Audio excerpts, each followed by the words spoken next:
ليه تشتري الجبنة الكيري بسعر غالي مع ان انت ممكن تعمليها في البيت بسعر بسيط جدا جدا؟ بإذن الله النهاردة كده مع بعض هنعمل احلى جبنة كريمي بجد ممكن تعمليها في البيت، وبسعر بسيط جدا جدا يا جماعة، ومكونات ان شاء الله بسيطة خالص ومتاحة في كل بيت. ده كده شكل الجبنة معانا، قوامها كريمي جدا وناعمة ما شاء الله. وعايزة اقول لكم بقى طعمها رهيب. هنعمل مع بعض النهاردة كمية كبيرة جدا جدا بمقادير بسيطة بإذن الله.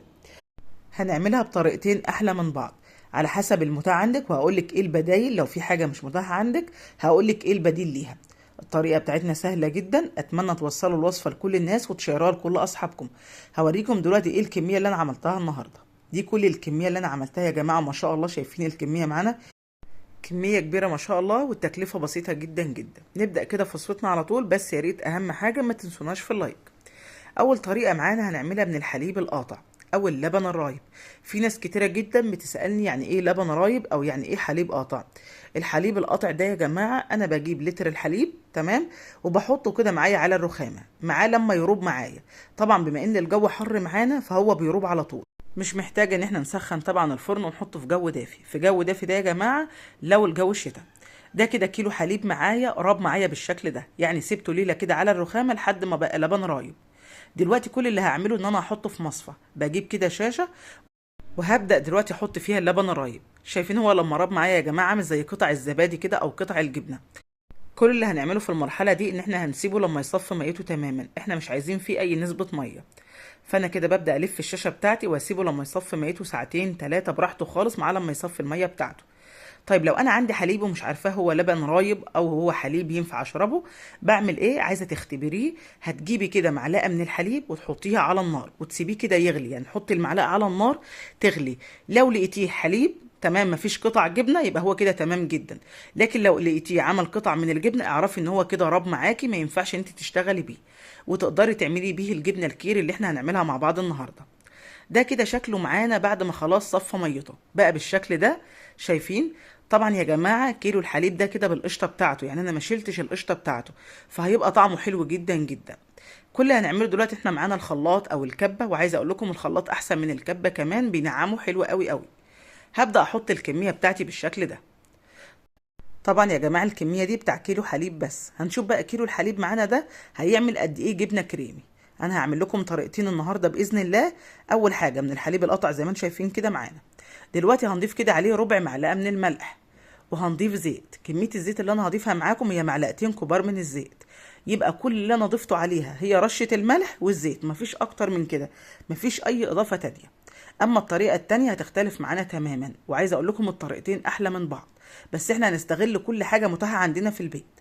اول حاجه استغليناه هو الحليب القاطع او اللبن الرايب. ده كده شكل القوام معانا، شايفين القوام يا جماعه؟ ما شاء الله كريمي جدا جدا، وذوقوا بقى الطعم حاجه كده تحفه من الاخر بجد. دي كده الكميه اللي طلعت معايا من لتر الحليب تمام. هنبدا دلوقتي نحطها كده معانا في اي بولات متاحه عندنا، مفيش مشكله خالص. انا حبيت احطها في العلب دي اللي هي بتاعه الجبنه الكيري اصلا، ونشوف كده لتر الحليب عمل معانا قد ايه. دي كده اول كوبايه معانا تمام، وعندي كده بوله ازاز هي يعتبر نفس الكميه بتاعه الكوبايه. هنبدا برضو كده نحط ايه في البوله الازاز معانا. ما شاء الله الكميه يا جماعه حلوه جدا جدا. شايفين لتر الحليب؟ شوفوا انتوا بتجيبوه بكام، وشوفوا العلبتين دول لما تشتروهم هتشتروهم بكام. طبعا يا جماعه دي جبنه بخيرها حلوه جدا جدا كمان، مفيش بقى مواد حافظه وحاجه انت عاملاها بايديكي، مفيش احلى من كده. دي كده العلبه التانيه معانا، هبدا برضو املاها بالشكل ده. ما شاء الله لتر الحليب عمل معايا العلبتين دول. طبعا يا جماعه الكميه بترجع على حسب نوع الحليب اللي انت بتجيبيه، وان انت تجيبي من مكان يكون مضمون، بس مش اكتر من كده. تاني طريقه معانا هنعملها هي بالجبنه القريش. كلنا بنحب الجبنه القريش، وفي اوقات اولادنا مش بيحبوا ياكلوها تمام. فلو الاولاد عندك ما بيحبوش الجبنه القريش هنعمل منها الجبنه الكيري. عايزه اقول لك ان الاولاد لما يجربوها فعلا هتكون ادمان بالنسبه لهم، حلوه جدا جدا وعمرك ما هتاكليها على هيئه جبنه قريش. اول حاجه كده انا معايا كميه جبنه، مش هحدد لك كميه معينه، على حسب اللي عندك. لو قطعه واحده بس تقدري تعمليها بنفس الطريقه. يبقى اول حاجه كده معانا الجبنه القريش. تاني حاجه هنضيفها مع بعض هي الجبنه المثلثات. ممكن تضيفي جبنه كيري مفيش مشكله خالص، ممكن تضيفي جبنه رومي، جبنه شيدر، الطعم اللي انت عايزاه هو اللي هتحطيه. وممكن تستغني عن الجبنه المثلثات مفيش مشكله خالص، يعني هي مش شرط اساسي في الوصفه. تاني حاجه هنضيفها مع بعض هي الزبادي. وطبعا الملح والزيت، وده شيء اساسي في الوصفه بتاعتنا لان هو اللي بيدي القوام الكريمي والناعم جدا. بالنسبه للزبادي يا جماعه ممكن نستبدله بالحليب، مفيش مشكله خالص. يعني لو عندك حليب تمام، عندك زبادي تمام، مفيش مشكله. اول حاجه بنحطها المواد السائله اللي هي الزبادي او الحليب، لانه بيكون خفيف. لكن لو حطيت الجبنه الاول ممكن ما تتضربش معاكي كويس في الخلاط. يبقى اول اضافه بنضيفها معانا كده في الخلاط هي الزبادي او الحليب زي ما قلت لكم. بعد كده هنبدأ نحط كده مع بعض الجبنة القريش. انا هحط كده اول حاجة قطعتين من الجبنة القريش، قطعتين من الجبنة المثلثات. يعني يا جماعة انا هخلط الخليط ده على مرتين عشان طبعا الخلاط معايا او الكبة صغيرة. ودلوقتي هنضيف كده مع بعض ربع معلقة صغيرة من الملح. وخلوا بالكم من موضوع الملح ده يا جماعة، لو الجبنة نفسها حادقة يبقى مش هنحتاج ان احنا نحط ملح معانا خالص. اخر حاجه هنحطها مع بعض هي الزيت. وزي ما قلت لكم الكميات دي انت بتحطي كميه وتضربي، لو حسيتي ان هو محتاج تاني بتزودي. يعني لو لقيت القوام خفيف معاكي زودي زيت، الزيت هو اللي بيخلي القوام معاكي تقيل وحلو قوي. لو لقيتيها تقيله قوي هتزودي حليب، يبقى العكس. تمام. دلوقتي كل اللي هنعمله ان احنا هنضربها كده معانا في الكبه او في الخلاط. وزي ما قلت لكم يا جماعه لو حسيتوا ان القوام خفيف معاكم هتزودوا زيت، لكن لو حسيتوا ان هو تقيل هتزودي مثلا معلقتين من الحليب وتضربي لحد القوام ما يظبط معاكي. يبقى انا ما بحطش كميات معينه يا جماعه، ده على حسب القوام كده وانا بضربه في الخلاط. زي ما قلت لكم ممكن تزودوا جبنه رومي، جبنه شيدر، الطعم ده يرجع ليكي، او تخليها زي ما هي. طبعا لو عندك قشطه ممكن تزودي قشطه، مفيش مشكله خالص، براحتك زي ما تحبي. هوريكم دلوقتي قوامها عامل ازاي.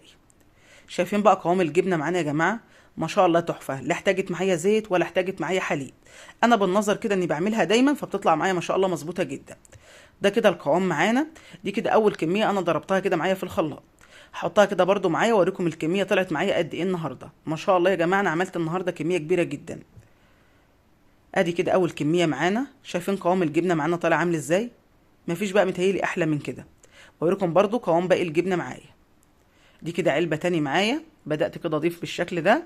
ما شاء الله قوام الجبنة تحفة جدا. ان شاء الله انا متأكدة هتجربوها تعجبكم بإذن الله. مفيش بقى احلى من كده. جربي بقى الجبنة بالطريقة دي على طريقتي وبإذن الله تعجبك جدا جدا. هوريكم بقى الكميات كلها اللي انا عملتها النهاردة. دي كده الكميات اللي احنا عملناها كده مع بعض ما شاء الله. عملت الاربع علب اللي انتوا شايفينهم دول يا جماعه، كل ده زي ما انتوا شايفين كده بقطعتين من الجبنه القريش، الزيت متاع عندنا في البيت، الملح، علبه زبادي. مفيش بقى اسهل من كده. لتر حليب كان اصلا قاطع عندي يعني ما كنتش هشربه، وعملت بيه الكميه دي كلها. ما شاء الله الكميه حلوه جدا جدا. شوفوا بقى انتوا لو هتشتروا الكميه دي من بره هتشتروها بكام. اسفه جدا لو طولت عليكم في الفيديو، بس حبيت اعمل لكم الطريقتين. كنت ناوي اعملهم على فيديوهين تمام، بس قلت ايه اعملهم في فيديو واحد تستفادوا منه ايه كله. بكده وصفتنا النهارده تكون خلصت. اتمنى فعلا تكون عجبتكم، واتمنى فعلا تجربوها وتقولوا رايكم في الكومنتات، يهمني جدا جدا. يا ريت طبعا لو عجبتكم لايك وشير لمطبخ دعاء سليم عشان القناه تكبر بيكم وليكم. واشوفكم على خير ان شاء الله.